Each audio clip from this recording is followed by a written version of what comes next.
Conclamar você a abrir no Evangelho de Jesus Cristo, segundo escreveu o apóstolo Mateus. Evangelho de Jesus, segundo escreveu Mateus, capítulo 7. Nós vamos ler do 1 ao 6. Eu vou pedir para que você se assente. Você pode ficar sentado e com toda a reverência nós vamos ler esse texto. Você achou? Amém? O texto diz assim: não julgueis, para que não sejais julgados, porque com o juízo com que julgardes, sereis julgados, e com a medida com que tiverdes medido, vos hão de medir a vós.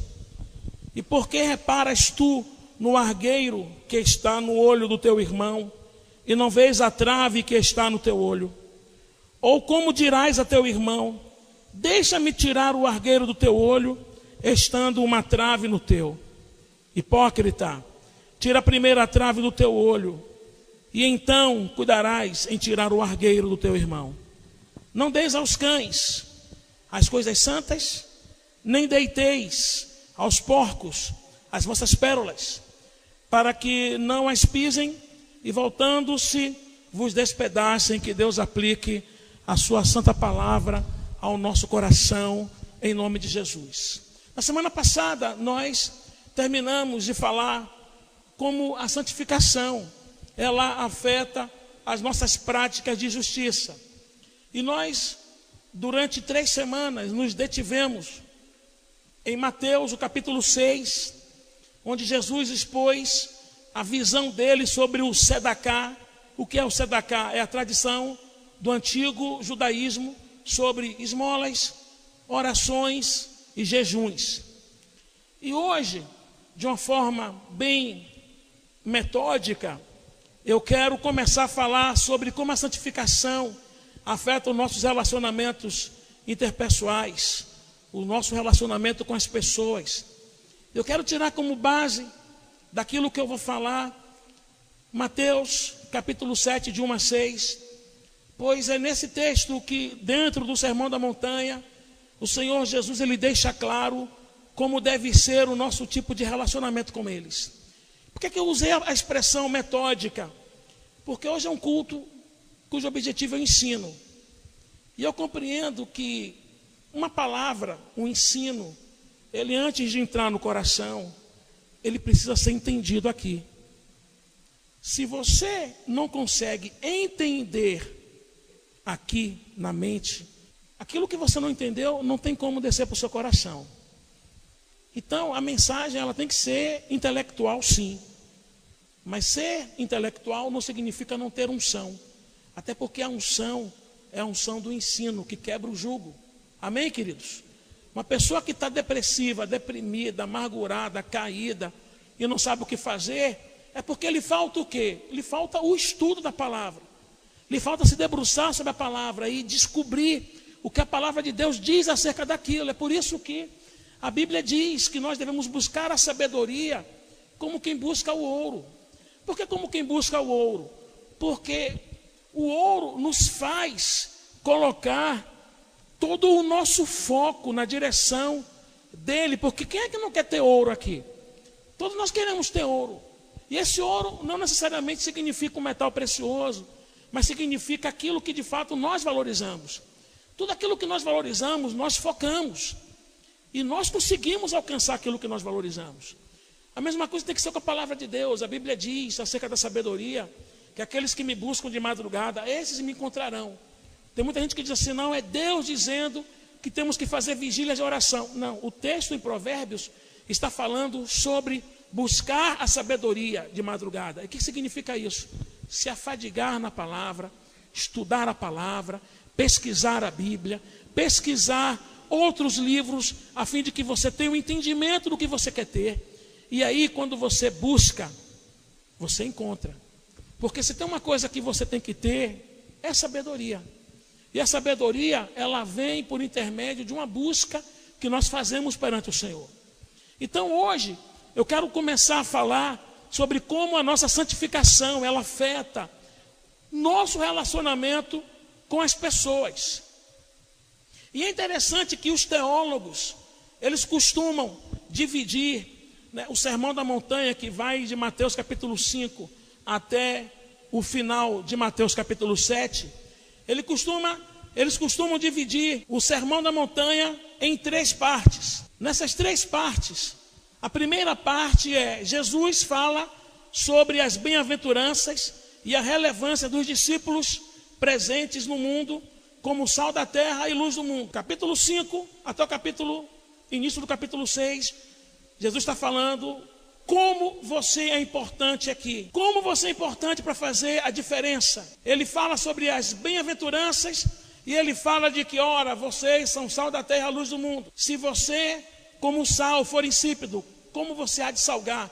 Por quê? Porque Jesus não está mais entre nós. Quem está aqui no mundo somos nós representando a Jesus. E Jesus, ele quer que nós sejamos luz e sejamos sal. Luz para iluminar e sal para salgar. Então, o capítulo 5, a primeira parte do sermão, é todo ele focado na nossa relevância, na relevância da existência dos discípulos de Jesus no mundo. Por isso que ele, orando ao Pai, ele diz assim: Pai, em João 17, não os peço que os tires do mundo. Por que Jesus não quer que nós saiamos do mundo? Porque nós somos importantes dentro do mundo. Porque se nós não clamarmos, as pedras clamarão. E como servos do Senhor, Ele nos chamou para sermos diferença no trabalho, na vizinhança. Não é só na igreja, é na rua. Aí Ele diz assim: não os tires do mundo, mas os livres do mal que há dentro deles, da malignidade, daquela natureza ruim que os faz tropeçar. Livra-os desse mal do maligno, e que eles possam ser bênçãos, Senhor, e que através deles o mundo creia que Tu me enviastes. Que coisa interessante. Você saber que para Jesus Cristo a sua existência é de fundamental importância aqui. Aí a segunda parte do Sermão da Montanha, ela está se referindo no ensino de Jesus sobre as práticas da justiça da cultura semita, que foi que nós falamos na semana passada: esmolas, jejuns e orações. E a terceira parte é onde Jesus apresenta seus ensinamentos sobre as relações pessoais e a ética dos relacionamentos. Por quê? Porque você não foi chamado para viver isolado, certo? Você não foi chamado para viver num casulo. Crente foi chamado para se envolver, para desenvolver relacionamentos, para estar entre pessoas. Essa é a nossa vocação. Quando Jesus, lá em Mateus 28, ele diz: portanto, ide, observe, que ele está falando, ide por todo mundo. Você tem que se infiltrar, você tem que caminhar na direção das pessoas, estar dentre elas. E é importante para nós que nós prestemos atenção no que Jesus fala sobre a ética nos relacionamentos e as relações pessoais. Por quê? Porque é diferente do que muitas pessoas pensam ou fazem.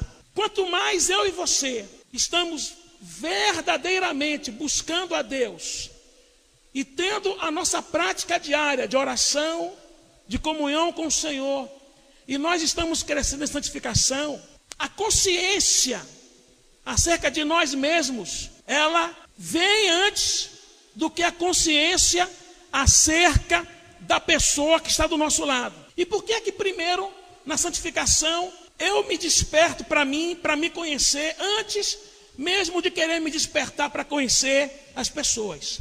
Porque observe bem uma coisa: se eu começo a focar na sua vida, eu vou começar a ver você com outros olhos, eu vou começar a ver os defeitos que você tem. E se eu não observo a minha vida, e eu observo a sua vida e começo a ver os seus defeitos, uma coisa vai acontecer comigo: eu vou julgar você. E você, se fizer isso comigo, você vai julgar a mim. Porque nós temos a tendência de olharmos as pessoas com lupa, né? Mas nós temos a tendência de ignorarmos a nós mesmos. Então, quando nós estamos crescendo em santificação, Deus desperta a nossa consciência para sabermos e para mostrarmos a nós mesmos quem nós somos. E essa consciência daquilo que somos, ela evita que nós julguemos as pessoas, façamos o julgamento alheio, mas que despertando para conhecermos a nós mesmos, o que acontece? Vem em nós a compaixão e a graça no coração nosso, em relação àqueles que nós estamos convivendo e que estamos vendo os seus defeitos. E aí é interessante que, para mim, um exemplo mais claro disso aqui é o exemplo do profeta Isaías. Porque você conhece o exemplo de Isaías. Você, com certeza, já leu Isaías, capítulo 6, onde Isaías ele relata o seguinte: no ano em que morreu o rei Uzias, olha o que ele diz, eu vi o Senhor assentado onde?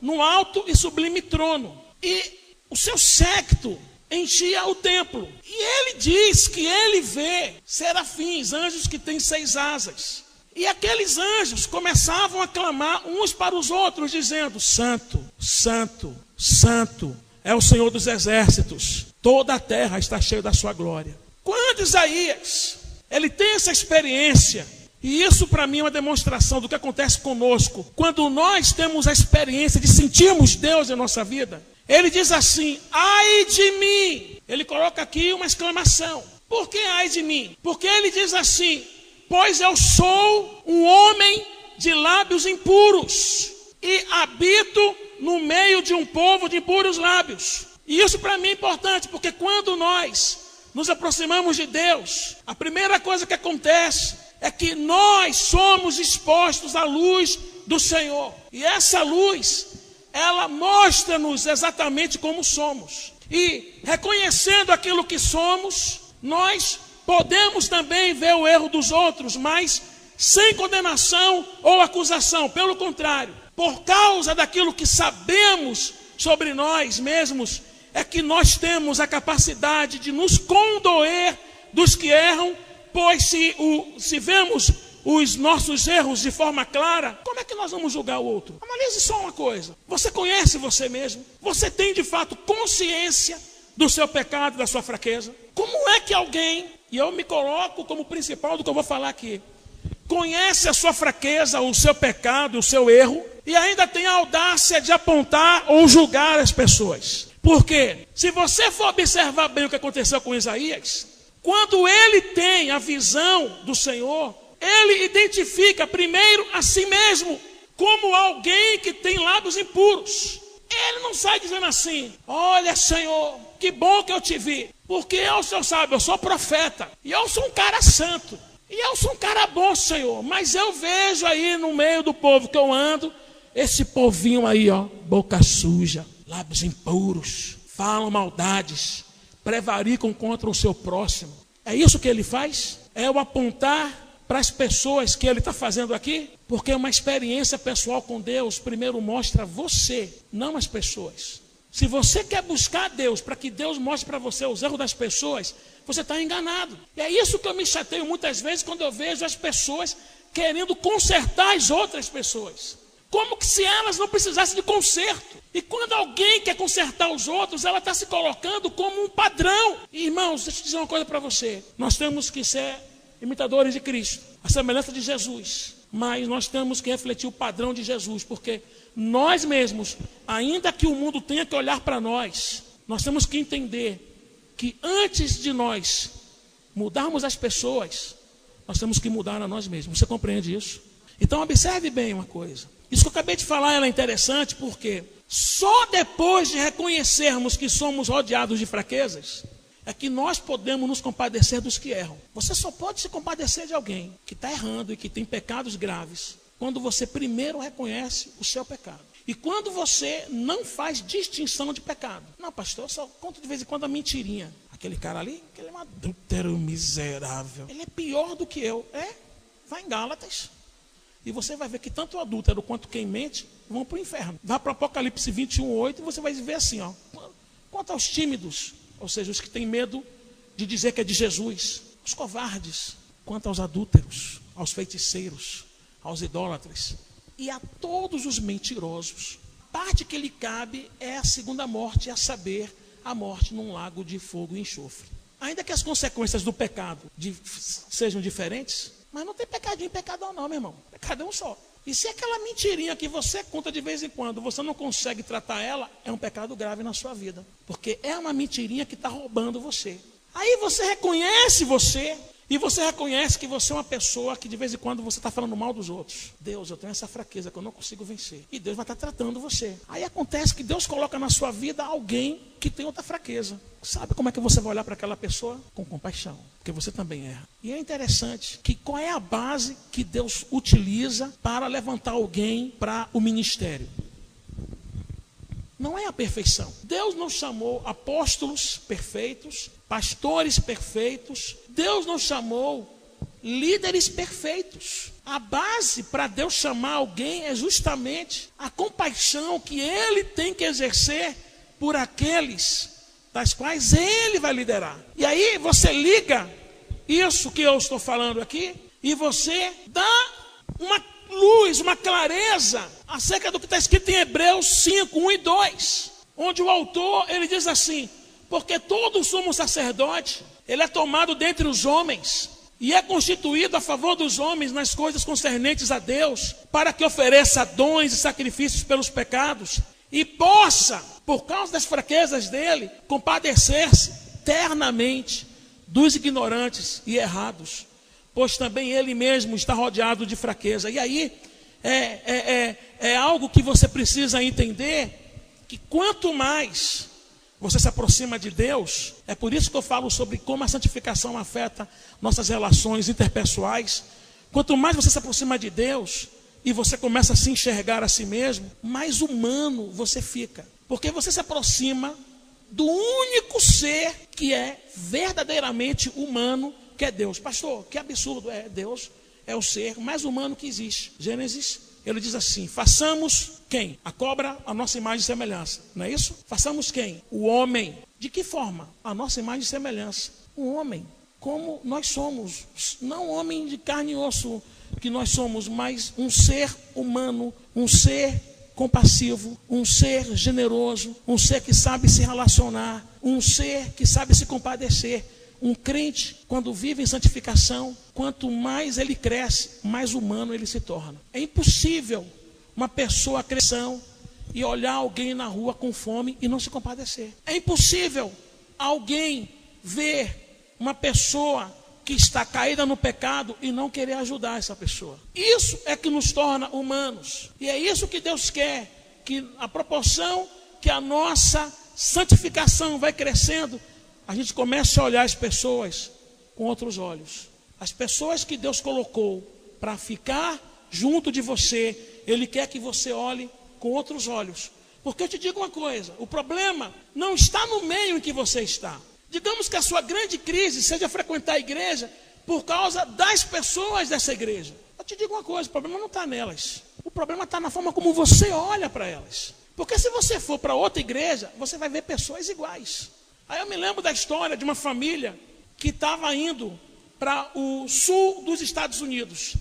Era a época que eles estavam povoando o sul dos Estados Unidos, porque estavam sendo descobertas ali jazidas e pedras de ouro em Minas. E tinha no meio da estrada um senhor sábio. E aí essa primeira família chegou e perguntou assim para eles: moço, nós estamos vindo lá do oeste, queremos saber aqui do senhor como é que é o povo aí nessa cidade. Aí o sábio, o Senhor, pergunta assim para ele: primeiro me responda, como era o povo da cidade que você veio? Olha o que o pessoal responde: povo ruim, egoísta, interesseiro, fofoqueiro, maldizente. Aí o sábio falou assim para eles: não, aqui também o povo é igual.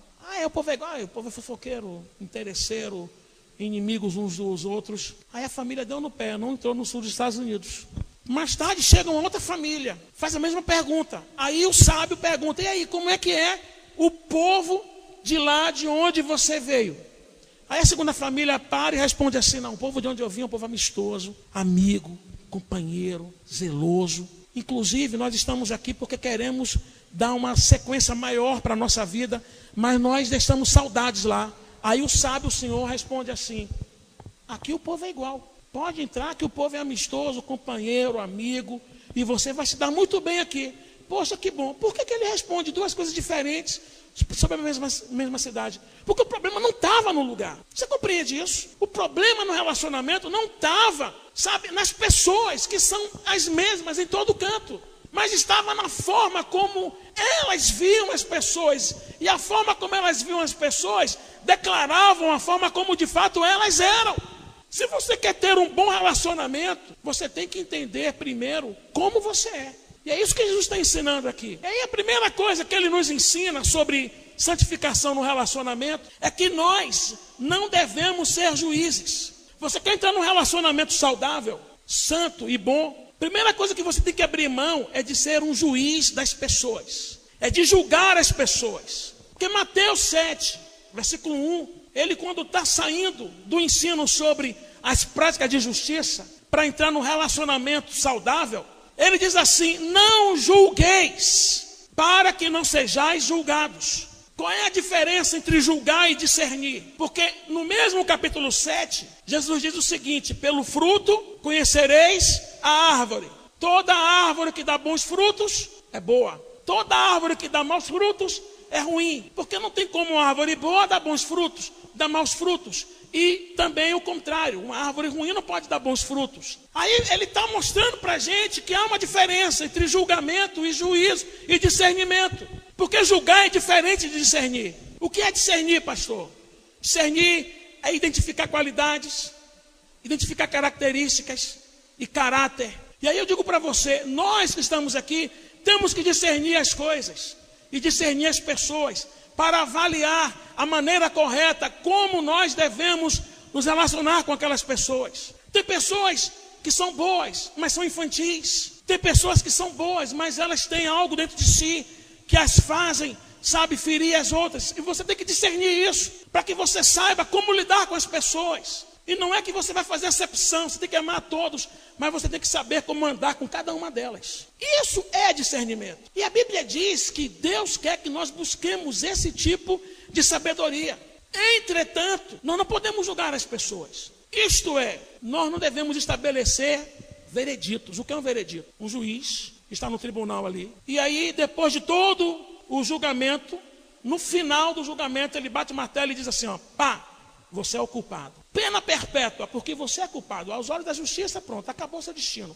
Você vai morrer na cadeia, você é culpado. Ainda que não seja, mas bateu-se um veredito. E nós não podemos bater veredito sobre as pessoas, sabe? Porque esses vereditos, eles definem o destino delas como que se elas não pudessem mudar de postura ou de atitude. Quando eu julgo alguém, eu estou fechando as portas de uma mudança daquela pessoa. As pessoas mudam, irmãos. As pessoas melhoram. As pessoas, elas têm a capacidade de serem terríveis e serem transformadas em pessoas boas. As pessoas, elas têm a capacidade de mudar a forma de pensar, de agir. Porque há um Deus nos céus que é expert em mudar pessoas. Quando eu estou numa igreja que eu julgo alguém, eu estou fechando o meu coração para a possibilidade de mudança naquela pessoa. Eu, como pastor, estou proibido de fazer isso. Eu estou proibido de deixar de estender a mão para alguém que errou comigo ou que erra na igreja. Eu perguntei certa vez a um pastor, amigo meu, disse, pastor, qual é a dificuldade que o senhor vê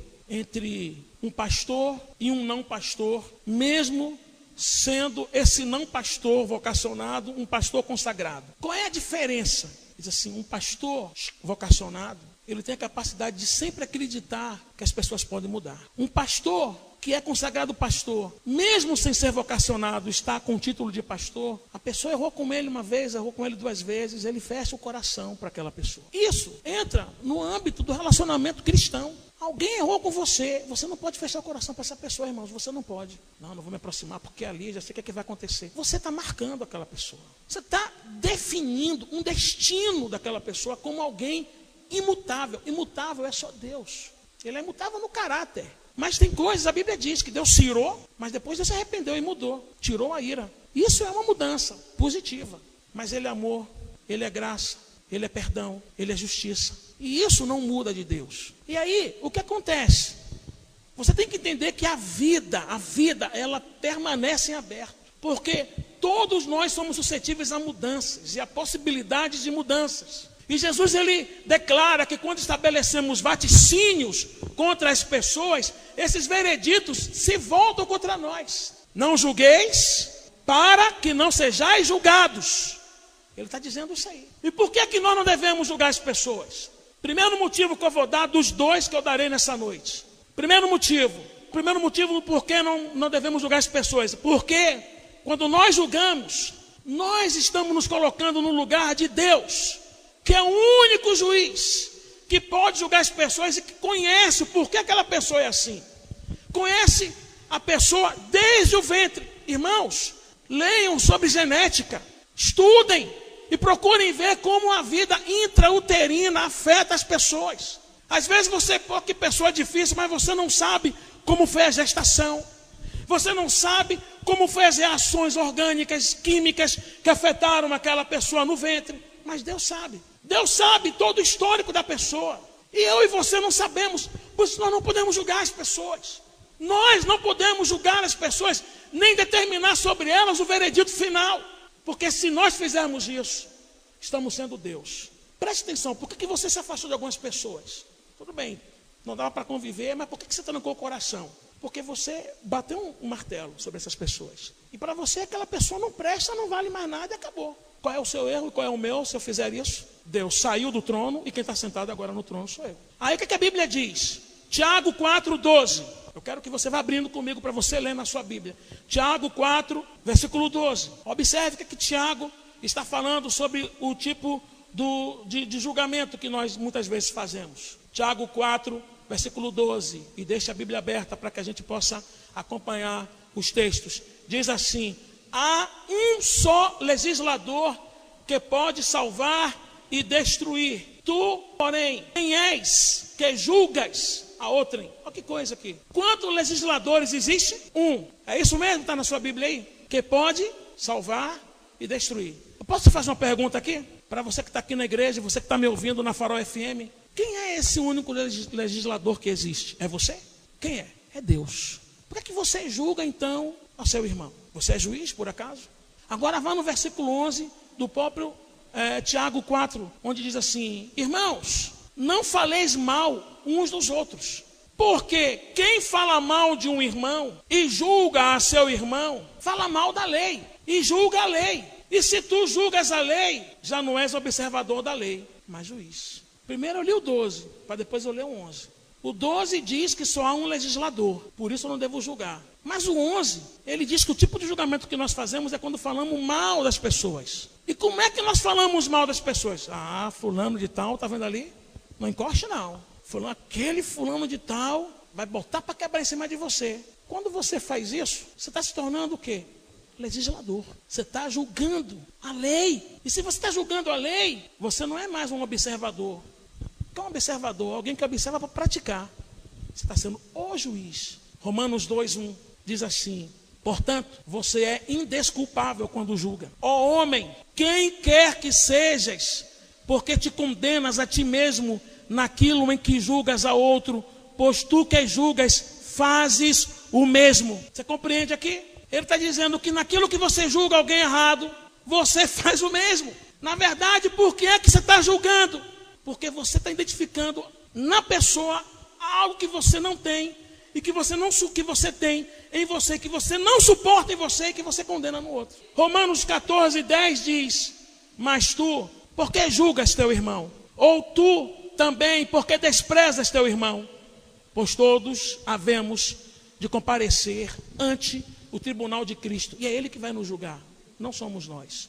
E Romanos 14:4 diz: quem és tu que julgas o servo alheio? Para seu próprio Senhor ele está em pé ou cai, mas estará firme, porque poderoso é Deus para afirmá-lo. Eu estou aqui olhando servos alheios. Vocês não pertencem a mim. Vocês são servos de um Deus maravilhoso, assim como eu também sou servo desse Deus maravilhoso. Se você cai, ou se você está de pé, é para esse seu Senhor que você cai ou está de pé. E esse Deus é poderoso o suficiente para afirmar você. Quem sou eu para julgar você? Quem é você para julgar a mim? Você está compreendendo como é sério isso, irmãos? E quando a gente vai buscando a nossa vida de santificação, a gente vai compreendendo isso, que a palavra julgamento não pode estar no nosso coração nem no nosso dicionário. E o segundo motivo que eu dou nessa noite, porque nós não podemos julgar as pessoas, é porque quando nós julgamos, nós acabamos recebendo de volta aquilo que semeamos. Observe que em Mateus 7, versículo 2, Jesus ele diz assim: porque com o juízo com que julgardes, sereis julgados, E com a medida com que tiverdes medido, vos hão de medir a vós. Se nós enviamos às pessoas olhares e sinais de misericórdia e compaixão, provavelmente nós seremos tratados com misericórdia, compaixão, inclusão e abraço. É interessante isso, que se você olha para a pessoa com olhar de compaixão, é o que você vai receber de volta. Se você olha a pessoa com olhar de misericórdia, é o que você vai receber de volta. É abraço de misericórdia, é olhar de compaixão, é inclusão e acolhimento. Mas se você é duro, se você é um juiz implacável, que ninguém pode fazer nada, que você já olha repreendendo, que você já olha acusando ou condenando, se você é uma pessoa assim, é assim que a sua relação será construída. As pessoas também não vão ter pena de você quando você falhar. Porque eu te digo uma coisa, você vai falhar. Eu te digo uma coisa, você vai errar. E se toda vez que alguém errar, você olha e censura, as pessoas vão procurar oportunidade para censurar e ainda vão fazer pior com você. Porque o que o nosso rosto transmite, escute bem o que eu vou dizer aqui, que isso vem de Deus para o seu coração. O que o nosso rosto transmite é aquilo que nós vamos receber de volta. Agora faça uma ligação do que eu estou falando aqui com o que Jesus diz ao afirmar em Mateus 5:7, quando ele diz assim: bem-aventurados e misericordiosos, porque eles alcançarão a misericórdia. Mateus capítulo 5, versículo 7, as beatitudes, Jesus está dizendo o seguinte: bem-aventurados os misericordiosos, porque eles alcançarão a misericórdia. A pessoa que tem sido alcançada pela graça de Deus, ela precisa tornar-se graciosa, ela tem que ser uma pessoa cheia de graça para com os outros, porque a marca do cristão não é o apontamento, o juízo é a graça, porque nós fomos salvos por causa da graça. O homem e a mulher que são discípulos de Jesus, eles não perdoam para serem perdoados, eles perdoam porque eles já foram perdoados, e o perdão é uma coisa que eles desfrutaram, e eles foram perdoados quando estavam na lama. Jesus o tirou da lama, limpou da sujeira, da imundície, perdoou e colocou você num lugar seguro, e agora você julga as pessoas.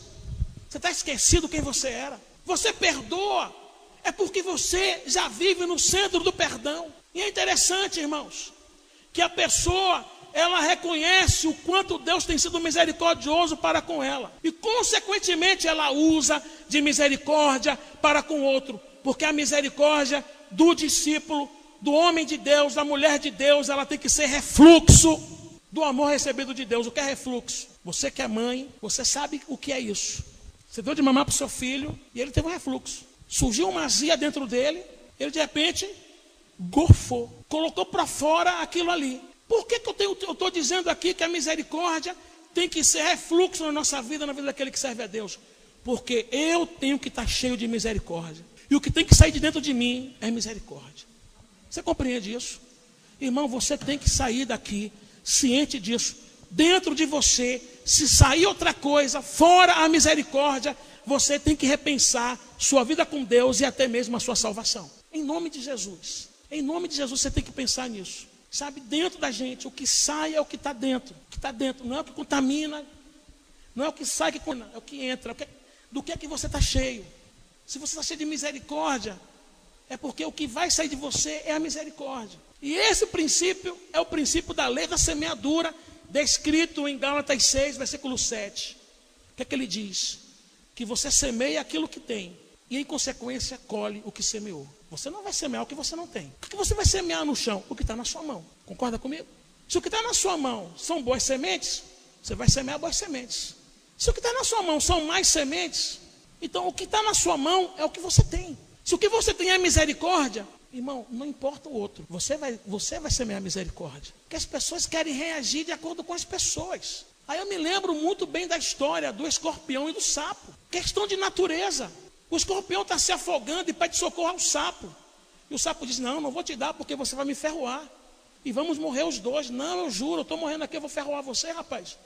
Venha para cá, me leve nas suas costas para que eu atravesse o rio, eu não sei nadar. Aí o sapo: não, rapaz, você vai me ferroar e a gente vai morrer. Não vou te ferroar. Como é que eu vou ferroar você? Se você está me salvando, eu vou te matar. De repente o sapo, convencido pelo escorpião, coloca o escorpião nas suas costas e vai atravessando o rio. No meio do caminho ele sente aquela ferroada. Pum! Rapaz, o que é que você fez? Agora vamos morrer nós dois. Eu não tive como evitar. É minha natureza ferroar. Eu não vou ser escorpião, porque o outro é escorpião, meu irmão. Se alguém só sabe da ferroada, eu só sei da graça.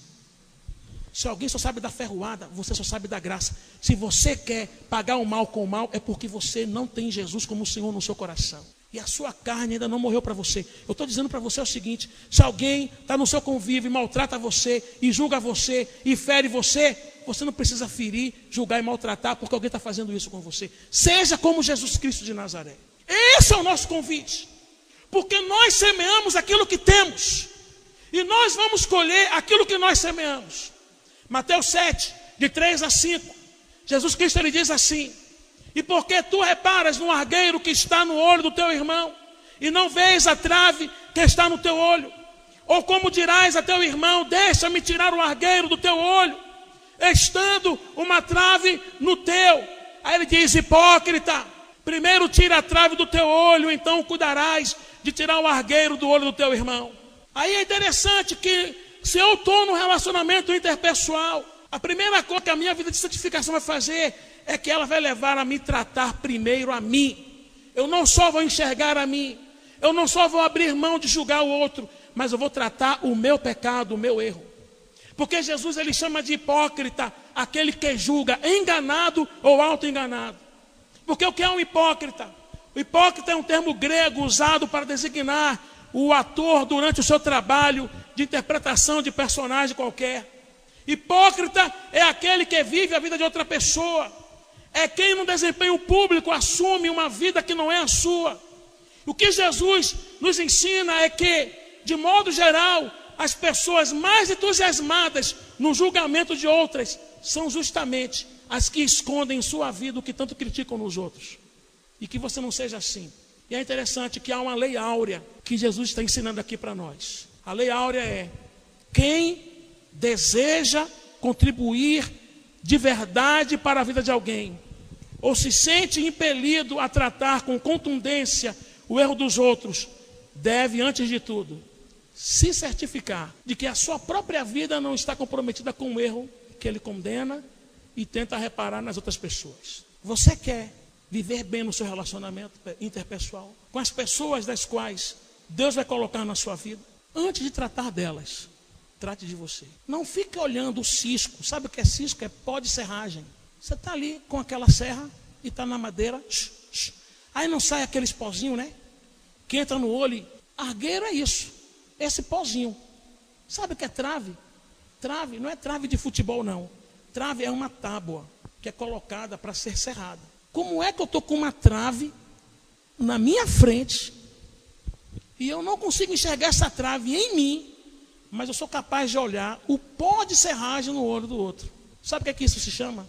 Isso se chama, irmãos, cegueira espiritual. Porque qual é o cego, verdadeiramente cego? É aquele que vê tudo, menos o que precisa ver. O que é que você tem olhado nas pessoas e não tem olhado em você? Porque Jesus Cristo ele veio pregando a palavra, ele diz assim: com os olhos, com os ouvidos vocês ouviram, com os olhos vocês viram.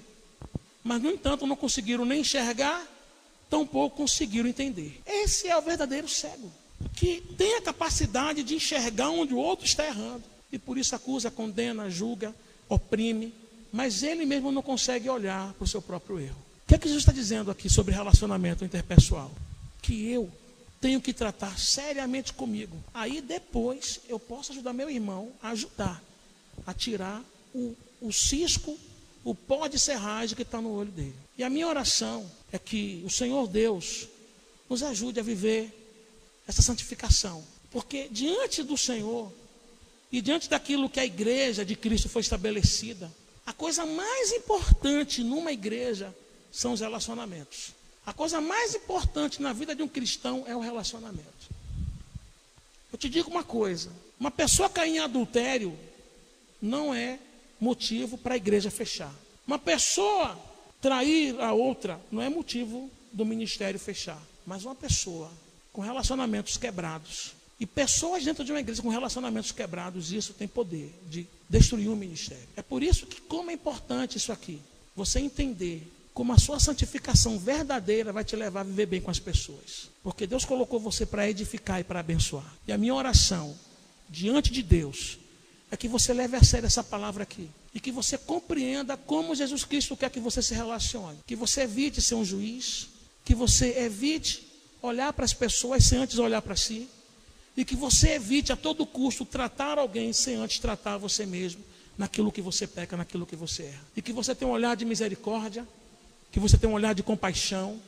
E que Deus abençoe a sua vida em nome de Jesus de Nazaré. Você pode dizer amém? Graças a Deus.